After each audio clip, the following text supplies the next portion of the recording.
मैं रितु आज आपके लिए लेकर आई हूँ कक्षा 10 का मॉडल पेपर फोर्थ। इससे पहले हम 3 मॉडल पेपर का सॉल्यूशन कर चुके हैं। यदि आपने वो वीडियोस नहीं देखी है तो प्लेलिस्ट में जाकर आप देख सकते हैं।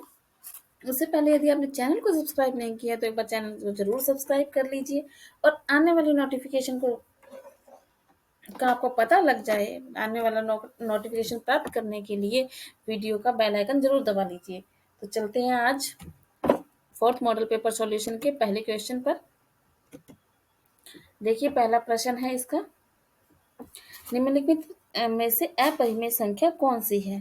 तो देखिए जब किसी चीज की पुनरावृत्ति होती है तो वो अपरिमेय नहीं होती संख्या। जैसे कि इसमें 23 23 23 पुनरावृत्ति होगी, 2.23 ये तो पूरा आंसर आ ही चुका है और ये भी 2 आ ही चुका है। अब इसमें देखिए 23 24 25 आगे कुछ भी आ सकता है, ना ही पुनरावृत्ति हो रही है संख्याओं की, तो यहाँ पर आंसर हो जाएगा हमारा बी। ठीक है, नेक्स्ट क्वेश्चन देखिए, यदि द्विघात बहुपद की शून्य पी और क्यू है तो हमें इसके पहले शून्य निकालने पड़ेंगे। क्या होते हैं इसके शून्य, तो कैसे निकालेंगे। देखो ये एक वर्ग बन रहा है, 4 को गुणा करें यदि हम 1 से तो क्या आ जाएगा 4। ऐसी दो संख्याएं जिनका गुणा करने पर 4 आ जाए और जोड़ने घटाने पर कितना आ जाए, -2 आ जाए। ठीक है, तो क्या आएगा, देखिए आप 2 को 2 से गुणा करें तो कितना आएगा 4, लेकिन जो जोड़ेंगे ना 4 को 1 से गुणा करें नहीं होता।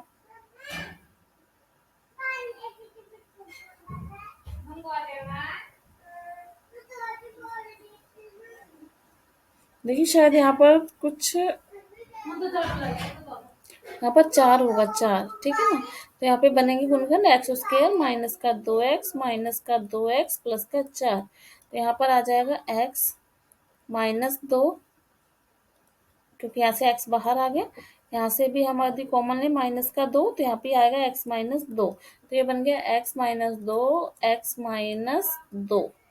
ठीक है, तो यहाँ से अगर x-2 बराबर 0 रखें और दूसरा भी x-2 बराबर 0 रखें तो x का मान कितना आ गया, यहाँ पर 2 आ गया, और यहाँ से भी x का मान कितना आ गया, 2 आ गया, तो ये p और ये q हो गया। ठीक है, तो p और q का मान ज्ञात कीजिए, तो यहाँ से p प्लस q यानी कि 4, तो यहाँ से हमारा उत्तर क्या आ जाएगा, 100 आ जाएगा, यदि यहाँ पर 4 होता है तो, है ना।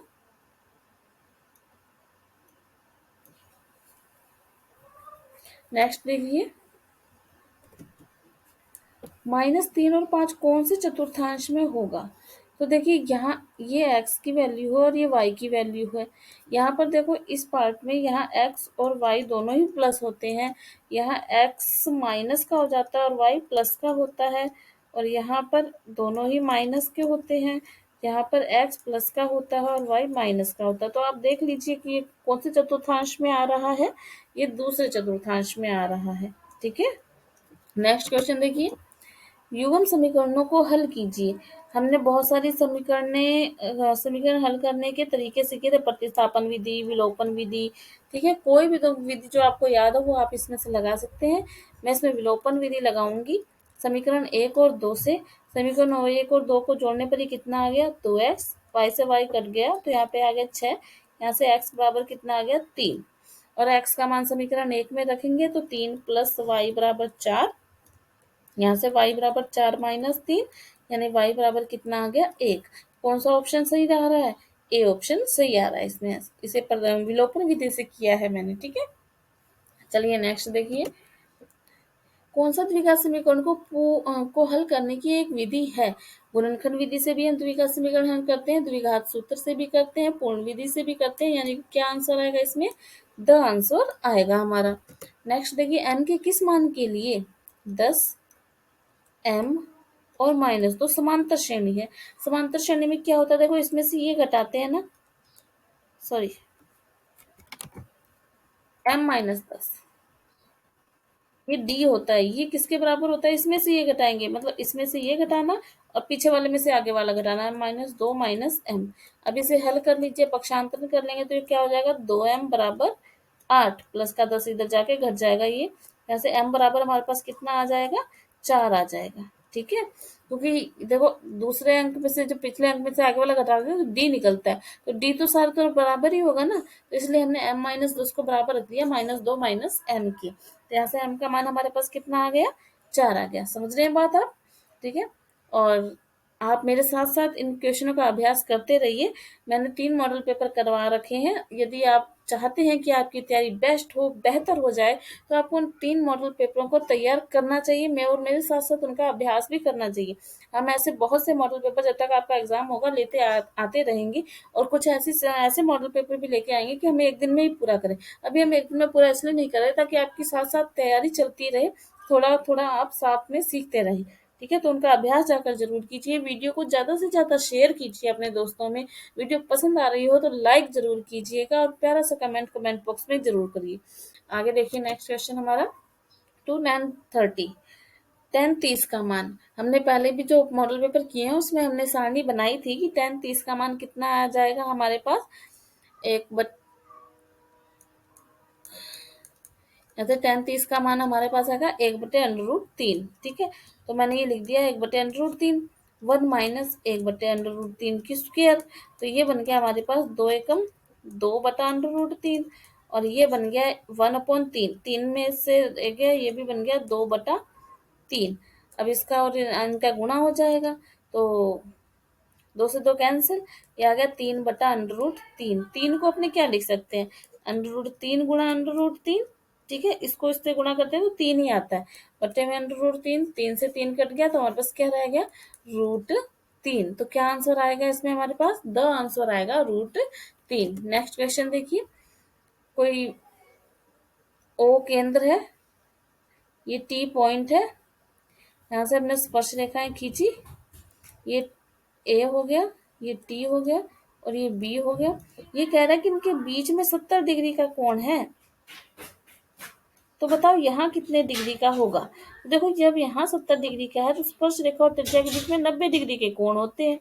तो ये क्या हो गया, चतुर्भुज बन रहा है ना, चतुर्भुज के चारों कोण हो गए हो 180, इसको एक्स मान लो। तो यहाँ पर क्या आ जाएगा, 180 -90 -70। 180 में से घटा दीजिए फटाफट।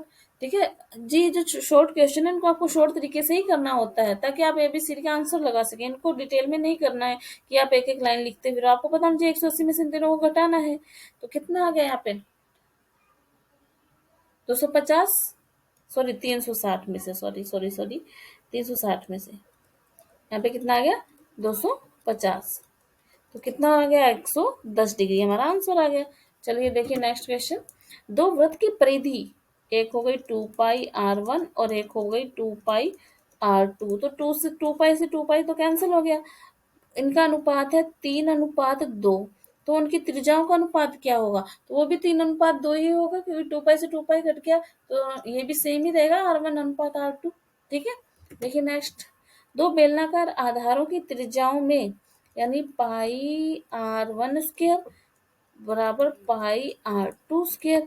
त्रिज्या पाई से पाई कैंसिल, तो ये बन गया R1² यानी कि 4, और ये बन गया 3 का स्क्वायर यानी कि 9। तो उनकी ऊंचाइयों में 5:3 का अनुपात हो, तो आयतनों में अनुपात बताइए।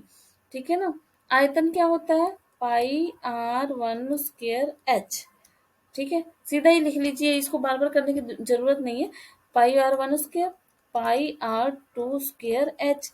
तो पाई से पाई कैंसिल, R1² यानी कि 4 और h का मान यानी कि 5, R2² यानी कि 9 और h का मान यानी कि 3। तो क्या हो गया, 20:27। ठीक है, क्योंकि ये हमारा सूत्र होता है आयतन का। आयतन का सूत्र लिखिए आप दोनों तरफ, पाई से पाई तो बिल्कुल सेम होगा, वो कैंसिल हो जाएगा।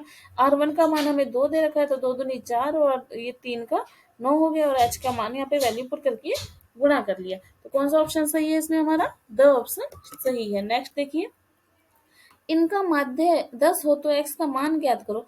माध्य ज्ञात करने का सूत्र क्या होता है, राशियों का योग बटे राशियों की संख्या।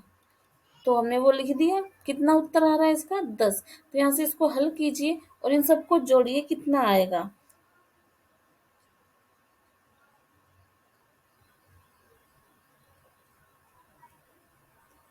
23, 23 और 13,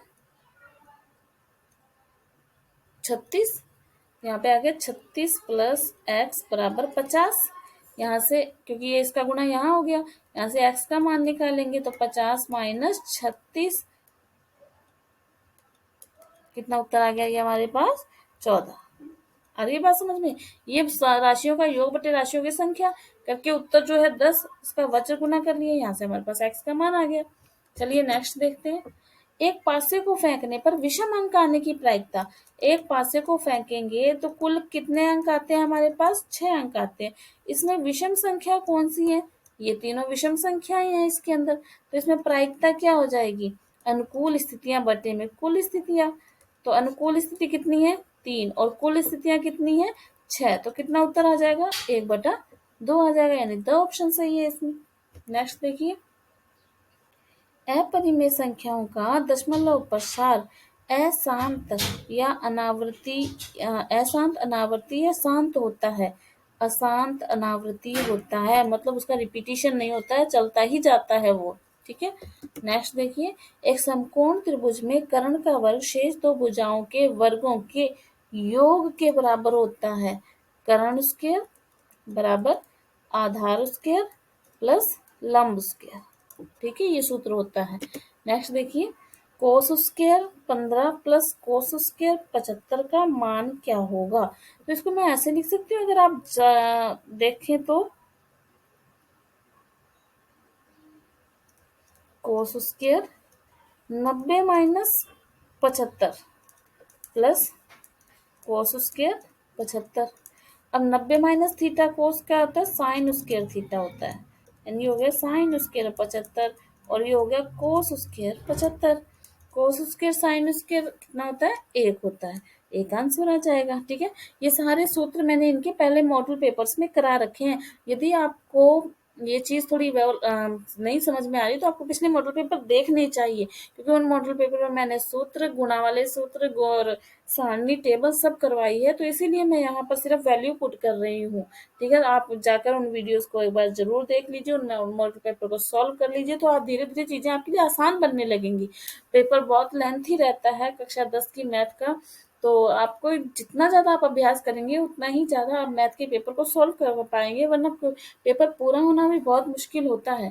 ठीक है, देखिए आगे, किसी वृत्त की स्पर्श रेखा की एक विशिष्ट दशा है जब संगत जीवों के दोनों सिरे संपाती हों। छेदक रेखा क्या होगा? छेदक रेखा की एक विशिष्ट दशा है। ठीक है, नेक्स्ट देखिए, किसी वृत्त की स्पर्श रेखा की एक विशिष्ट, यह भी हमने कर लिया, छेदक रेखा। संचयी बारंबारता सारणी का उपयोग मध्यक ज्ञात करने के लिए, माध्यिका ज्ञात करने के लिए करते हैं हम इसका उपयोग, माध्यिका जिसको आप बोलते हो। ठीक है, नेक्स्ट, एक सिक्के को एक बार उछाला जाता है तो उसके चित नहीं आने की प्रायिकता, चित नहीं आएगा तो पट आएगा। ठीक है ना, तो पट आने की प्रायिकता देखो, दो ही स्थितियां होती हैं, या तो आएगा चित या आएगा पट। ठीक है, उसमें चित नहीं आने का तो मतलब पट आएगा। पट कितनी बार आएगा? एक बार आएगा। और कुल स्थितियां कितनी है? 2।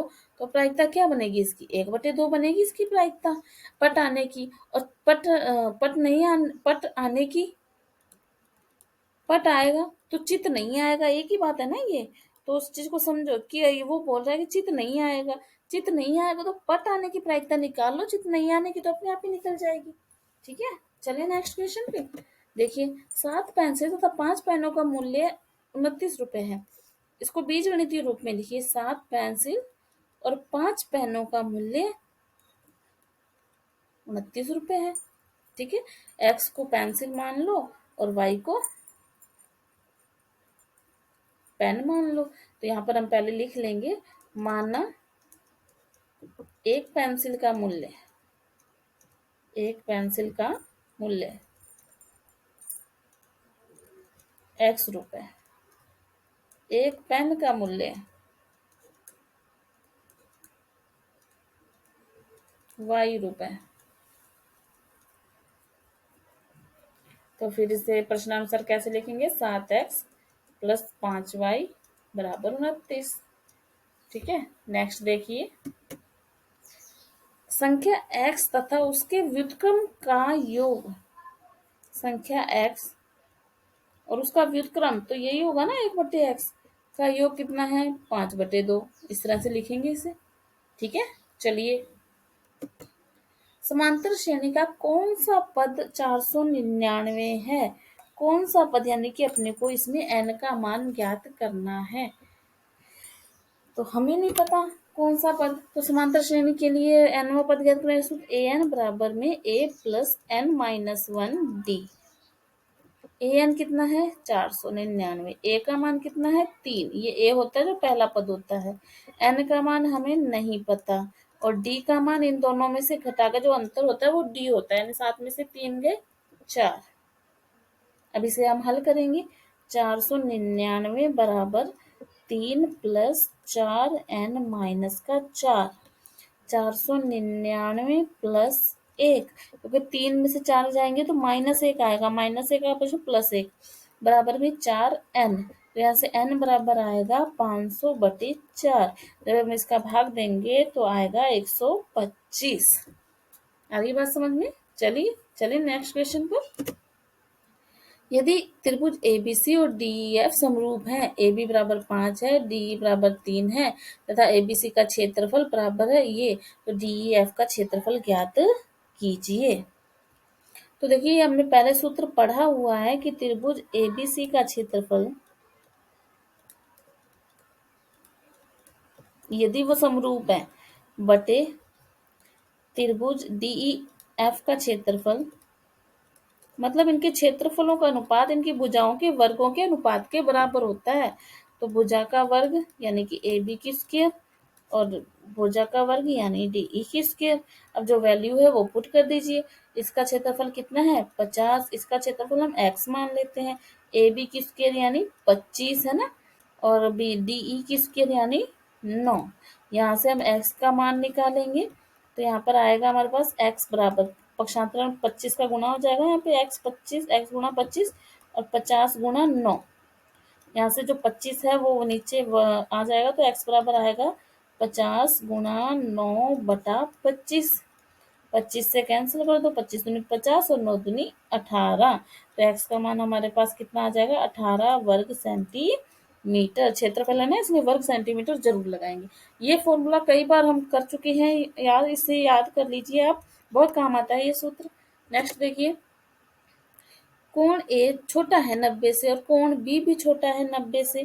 साइन ए बराबर कोस बी है, तो सिद्ध कीजिए कि ए प्लस बी बराबर 90 डिग्री। तो देखिए, साइन ए बराबर कोस बी, तो मैं इसे लिख सकती हूँ साइन ए बराबर साइन 90 माइनस बी। यदि हम 90 में से कोई चीज घटा देते हैं तो ये बदल जाते हैं ना, साइन कोस में, टेन कोट में, और सेक को सेक आपस में बदल जाते हैं। तो यहाँ से हमारे पास आ जाएगा a बराबर 90 माइनस बी।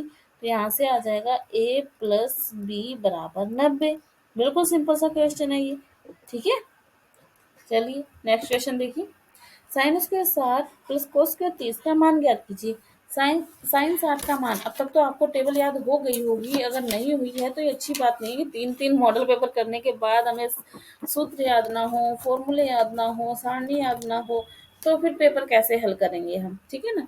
तो साइन का 60 का मान होता है √3/2, और कोस 30 का मान भी होता है √3/2, और साथ में इनका वर्ग है तो हमने वर्ग लिख लिया। √3 का वर्ग होता है, सॉरी 3, और 2 का वर्ग 4 प्लस 3/4 बराबर कितना आ जाएगा, 6/4। तो बराबर उत्तर आएगा 3/2 काटने से। ठीक है, नेक्स्ट देखिए, एक चिमनी के आधार से 200 मीटर की दूरी पर, एक चिमनी के आधार से 200 मीटर की दूरी पर उसके शिखर का उन्नयन कोण 60 डिग्री है,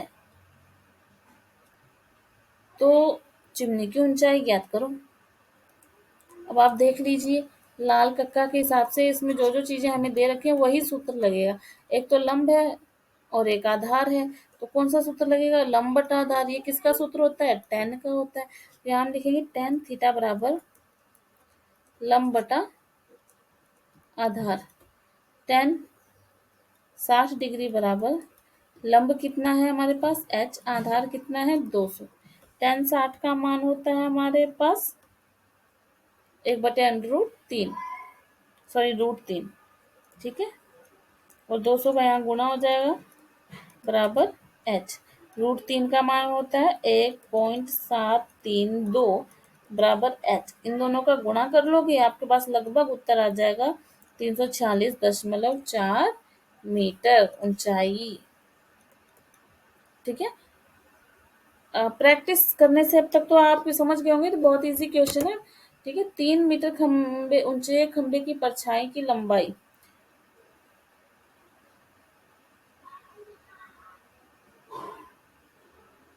3 मीटर ऊंचा खंबा है और उसकी परछाई भी 3 मीटर ही है।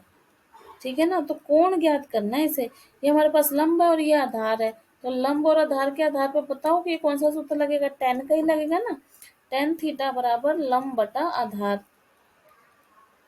तो टेन थीटा हमें नहीं पता क्या है, थीटा तो लंब कितना है 3, आधार कितना है 3, 3 से 3 कट गया, कितना आ गया 1। अब आप टेन की सारणी में जाकर देखिए टेन कितने डिग्री का मान होता है। टेन 1 45 डिग्री का मान होता है। तो थीटा बराबर यहाँ कितना आ जाएगा हमारे पास 45 डिग्री। नेक्स्ट क्वेश्चन देखिए, एसी की लंबाई ज्ञात कीजिए। ये जैसे ए बी और एसी क्या होंगी, बराबर होंगी यहाँ पर ये। ठीक है, और ये 6 है तो ये भी कितनी है 6 है। तो यहाँ पे समकोण 90 डिग्री का कोण बनता है। तो इस हिसाब से ये हमारे पास क्या रहेगा करण। ये आधार मान लो और ये लंब मान लो। तो पाइथागोरस प्रमेय से करण स्क्वायर बराबर आधार स्क्वायर प्लस लंब स्क्वायर। करण स्क्वायर यानी 10 की स्क्वायर, आधार स्क्वायर यानी 6 की स्क्वायर, लंब स्क्वायर हम क्या करेंगे ज्ञात करेंगे। ये कितना आ जाएगा 100 बराबर 36 प्लस एक्स। 100 में से 36 गए 64, एक्स स्क्वायर है ना बराबर एक्स स्क्वायर। लेकिन हमें तो किसका मान चाहिए, एक्स का मान चाहिए। कैसे एक्स बराबर आएगा वर्गमूल 64। और 64 किसका वर्गमूल होता है 8 का वर्गमूल। 64 का वर्गमूल 8 होता है। ठीक है ना, तो 8 8 64। समझ रहे हैं, यहाँ पर पाइथागोरस प्रमेय लग जाएगी बस। और ये 90 डिग्री का कोण होता ही है। त्रिभुज की त्रिज्या और स्पर्श रेखा के बीच में यहाँ 90 डिग्री का कोण बनता है। और 90 डिग्री के सामने वाला क्या रहता है कर्ण रहता है। और फिर ये आधार और ये लंब, एक चीज निकल जाएगी। ठीक है, नेक्स्ट देखिए, 5 सेंटीमीटर लंबाई का एक रेखाखंड खींचकर इसे समद्वि भाजित कीजिए। आपको क्या करना है, 5 सेंटीमीटर लंबा रेखाखंड खींच लेना है। ए बी प्रकार को खोलना है, आधे से ज्यादा जितनी लंबाई है ना उससे ज्यादा प्रकार को खोलना है। और दोनों बिंदु ए पर रखकर पहले बी पर रखकर चाप लगा लीजिए, फिर ए पर रख के चाप लगा लीजिए और फिर उनको इस तरह से मिला लीजिए। तो ये जो रेखा है वो आधी आधी हो जाएगी, तो इसी को कहते हैं समद्वि भाजन। आगे बात समझ में। चलिए नेक्स्ट क्वेश्चन देखिए, यदि एक वृत्त की दीर्घ त्रिज्याखंड का कोण 250 है तो लघु त्रिज्याखंड बताओ। जैसे कोई ये वृत्त है और इसमें ये दो भाग है, ये दीर्घ है और ये लघु है। वो कह रहा है कि दीर्घ का कोण 250 है तो लघु का बताइए। तो आप बताइए इस पूरे का कोण का योग कितना होता है 360 डिग्री होता है। ठीक है ना, तो लघु त्रिज्याखंड क्या होगा 360 में से 250 घटा दीजिए, कितना आ जाएगा 110 डिग्री बस। ठीक है, नेक्स्ट, एक थैले में 1 से लेकर 10 अंक तक की 10 टिकट है। थैली से यादृच्छा एक टिकट निकाला जाता है। 1 से 10 तक के नंबर लिखे हुए हैं 1 2 3 4 5 6 7 8 9 10। वो कह रहे विषम अंक आने की प्रक्रिया। तो विषम अंक पहले गिन लो कौन कौन से हैं। कितने अंक है विषम 5। तो कुल स्थितियां कितनी हो गई, कुल स्थितियां हमारे पास हो गई 10। अनुकूल स्थितियां कितनी हो गई 5।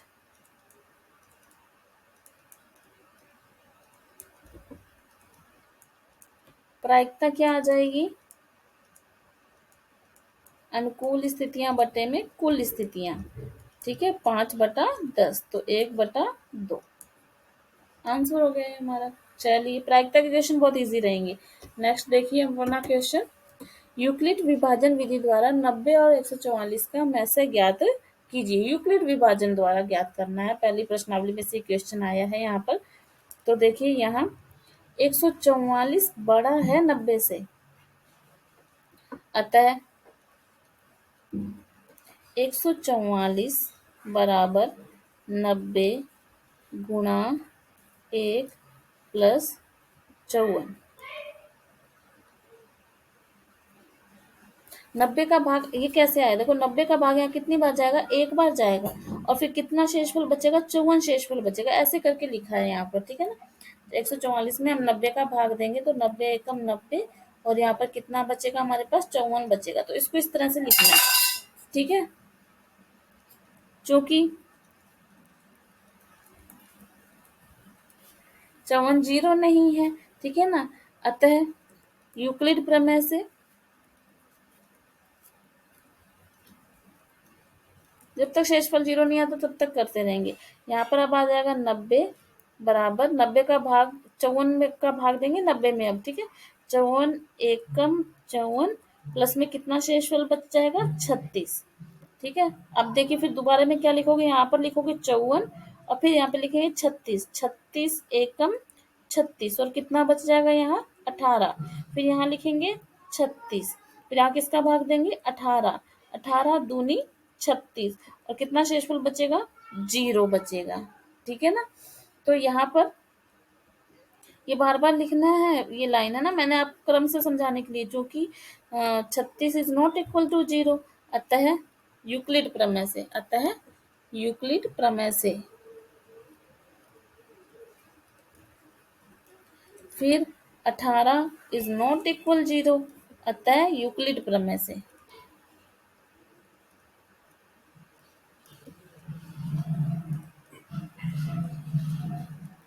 ठीक है। यहाँ शेषफल शून्य है, अतः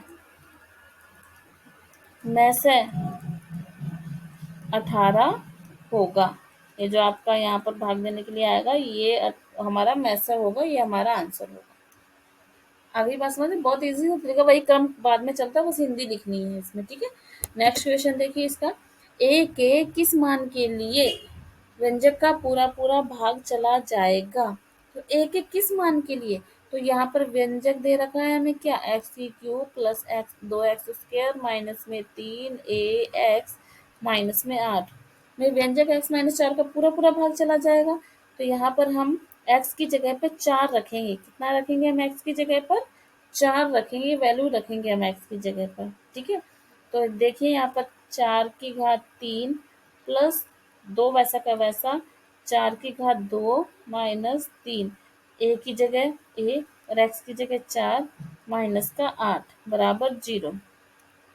यहाँ से हमारे पास आ जाएगा 64 प्लस 32 माइनस 12a माइनस 8 बराबर 0। यहाँ से आ जाएगा 12a, इधर चला गया ना बराबर, 12a बराबर 88, इन सबको जोड़ के घटा के -8 करके 88, ए बराबर आ गया हमारे पास 88/12। यहाँ पर भाग दे देंगे तो मतलब 4 का, तो आ जाएगा ए का मान 22/3।